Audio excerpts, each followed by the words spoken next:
Welcome to the deep dive. If you really want to get American food, you kind of have to dig into the roots of African American cuisine. Absolutely. Our research paints it as this, cobbled together admixture. It's Africa, it's Europe, it's the Americas, all mixed up. And it's created a tradition that's really profoundly shaped the food we eat in this country. It's a huge story. But yeah, it often gets sidelined, right? Seen as maybe unhealthy or inelegant, just sort of basic survival food. Yeah, those labels stick. Right. But we need to look deeper. Exactly. So that's what we're doing today. We're going to trace this culinary line, starting way back in West Africa, the markets, the cooking methods. Those crucibles of food culture. Right. Then through the absolute trauma of the Middle Passage, how things change in early America. The adaptations, the resilience. All the way up to the rise of Black chefs and entrepreneurs and, what soul food even means today. Okay, so the blueprint. Where to begin? Well, the enslaved people brought here weren't just one group. Their food traditions came from different places. Different regions in Africa. Yeah, the research highlights three main agricultural zones, these crucibles, they call them. Each had its own staple foods. Okay, zone one. That's the inland area. Think Sudan towards Senegal. Mostly cereals. Sorghum, millet, and later American corn got mixed into. Got it. Cereals, zone two. This one is really key for American history. The coast, the Niger Delta area, Senegal, Guinea. This was the rice region. African rice specifically. Yes, Oryza glaberrima, and also fonio, which is this native grain. And critically, people from this area, they were brought over early because they knew how to grow rice. Ah, so their expertise was actually part of the reason they were enslaved and brought to certain places. Precisely. That knowledge basically built the rice plantations, the early wealth. In places like Carolina, it wasn't accidental. Wow. Okay, so that knowledge itself became a commodity. And the third zone? That was the yam zone. Down the coast, Côte d'Ivoire through Cameroon, they relied on the true yam, the old world kind. Not the sweet potato we call a yam. Exactly. That's a new world thing, the sweet potato. Still causes confusion today, calling it a yam. These were actual yams. Okay, so different starches depending on the region. What about cooking methods? Did those travel too? Oh, definitely. The core techniques crossed the Atlantic: frying, steaming things in leaves, grilling, roasting, boiling, mostly using live fire. And the typical meal structure. It often boiled down to variations on a theme. Some kind of soupy stew served over a starch base, or maybe grilled meat or fish with a sauce. It's striking, that description.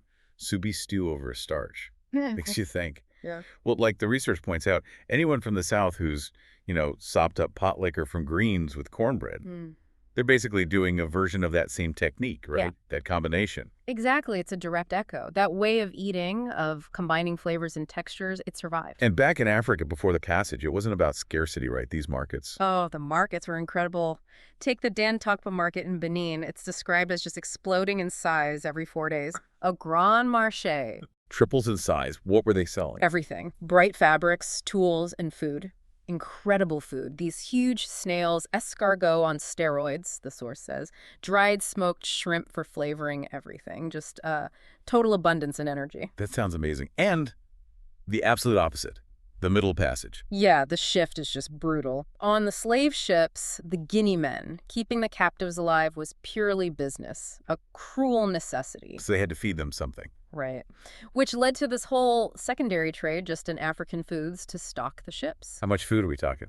Well, a ship might have a crew of, say, 30, but then maybe 300 or more enslaved people. They needed a lot of provisions. And they stocked based on where people were from. They tried to. Corn for some, African rice, sometimes supplemented with Carolina rice if they could get it, and those true yams, especially for people from the yam zone, the Gulf of Benin. What was the actual meal like on board? Grim, usually 2 meals a day. Morning was just starch rice, corn, yams. Afternoon might be this stuff called slabber sauce. Doesn't sound appealing. No. It was basically old, rotten salt meat, beef or fish, stewed down to mush and spiced heavily with pepper. Or sometimes something called dabadab rice, salt meat, palm oil, pepper.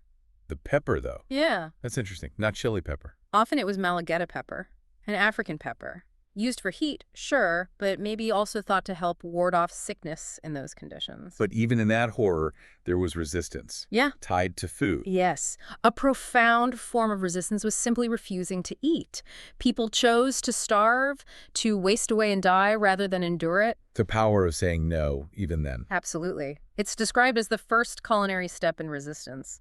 But the slavers had a horrific response. The speculum oris. Yeah, this awful metal screw device, 3 prongs, designed just to force someone's mouth open so they could be force-fed with a funnel. God, the cruelty of that. Ugh. Countering refusal with torture? It just shows the absolute dehumanization. But people still resisted. We know some of this from Oleta Equiano's writings. He survived it. He wrote about the passage. He did, the horrors.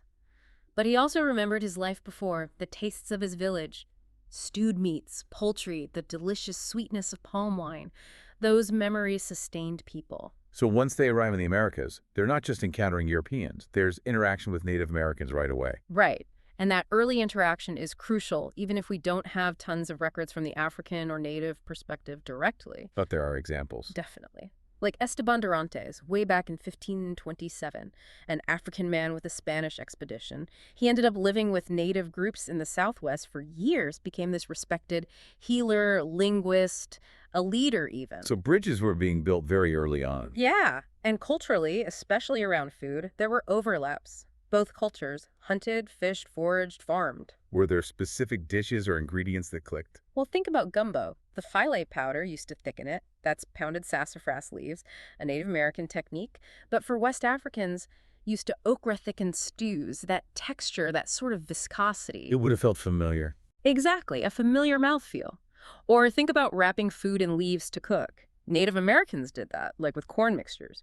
West Africans had similar dishes, like akasa, steamed corn paste in leaves. So shared techniques, familiar textures, a foundation for exchange. Definitely. But as chattel slavery based on race became entrenched, the role of black hands in the kitchen shifted, especially in the big house. The plantation cook, often seen as a privileged position within slavery. Relatively speaking, maybe. Sometimes called slavery's elite. But it meant constant work. Being on call 24/7, living under intense scrutiny, no privacy. And yet some incredible culinary talent emerged from those kitchens. Remarkable talent. Look at Hercules, George Washington's chef. He was apparently renowned, an artiste with iron discipline, ran the kitchen like clockwork. Serving fancy meals. Oh, yeah. Service à la française, that style with multiple dishes, all laid out beautifully. He was also known for being quite the dandy outside of work, impeccably dressed. And he eventually escaped, right? He did. And the story about his little daughter, when asked if she was sad he was gone, she said, "Oh, sir, I am very glad because he is free now." Wow. Even a child understood freedom over everything. It's powerful. And then there's James Hemmings, Thomas Jefferson's chef. Jefferson sent him to France. Yeah, in 1784 to apprentice. Yeah. Hemmings mastered French cooking, learned all the latest techniques, used the newfangled stew stove like an early stovetop. He even earned wages in Paris, had freedom of movement there. But he had to come back, still enslaved. Yes. He came back to Monticello, still Jefferson's property. He had to negotiate for his freedom. Negotiate? How did that work? Jefferson eventually agreed to free him in 1796, but only if Hemmings trained his own brother Peter as his replacement. So his freedom was conditional on finding someone else to fill his role. Exactly. His skill, his very being, was treated as transferable property. It's chilling. And the recipes attributed to him that survive, mostly fancy European desserts like snow eggs and chocolate cream. So these famous chefs are one part of the story. What about everyone else? The rations were tiny, right? Incredibly meager. Maybe 3.5 pounds of bacon, a peck that's about 2 gallons of cornmeal per week. That was often it. Not enough to live on, really. Not nearly. So survival meant supplementing. Hunting whatever they could catch, possum, raccoon, fishing, foraging for wild greens. And gardening. Do they have their own plots? Yes, those provision grounds, often small patches, but vital. And what did they grow? Things that tasted like home. Okra, watermelon, eggplant, black-eyed peas. Things with African roots. Definitely. And here's the irony. The masters, including Washington and Jefferson, often ended up buying the surplus produce and game from their own enslaved people. Buying from their own slaves, that's a strange dynamic. It highlights the ingenuity and the complex, often perverse economics of the system. They produced value even within bondage. Okay, so after emancipation, does food become a pathway, a way to build independence? a major pathway, especially in cities, particularly northern ports. You see Black entrepreneurs starting food businesses very early. Like who? Well, there was Emmanuel Manna Bernoon in Providence, Rhode Island, opened the town's first oyster and ale house way back in 1736. 1736. Wow, that's early. Yeah, and Charity Duchess Quamino in Newport, Rhode Island, later in the 18th century. She was famous as a pastry chef, known for her frosted plum cakes, became quite well off. And in bigger cities. Philadelphia and New York saw the rise of this Black catering elite. Men like Thomas Dorsey, Thomas Downing, they ran really sophisticated operations, serving the wealthiest white families, hosting huge banquets. They became pillars of the Black upper class. So high-end catering. What about everyday food traditions? Street vending was huge, and that has deep roots in African market culture. Think of the calla sellers in New Orleans. Those rice fritters? Exactly. Fried rice fritters. You can trace that dish straight back to the rice regions of West Africa. Women kept that tradition alive, selling them on the street. Fascinating. What about westward expansion? Were African Americans involved in food out west? Absolutely essential, especially the Black cowboy cooks on cattle drives. The cook was important on a drive? The most important person, often. They commanded respect, had real autonomy, managed the chuck wagon, planned the meals. They were often the doctor, the confessor, the heart of the crew. And they could cook well out there. Amazingly well, considering the conditions, turning basic rations into wedding feasts, as one source puts it, barbecuing antelope ribs, making sourdough biscuits, real masters of campfire cooking. Any famous names from the West? Well, there were entrepreneurs, too. Barney Ford, for example, he made a fortune partly through mining, but also opened the People's Restaurant in Denver, a fancy place, serving oysters, game, fine wines, not just chuck wagon fare. Okay, let's jump forward. The term soul food.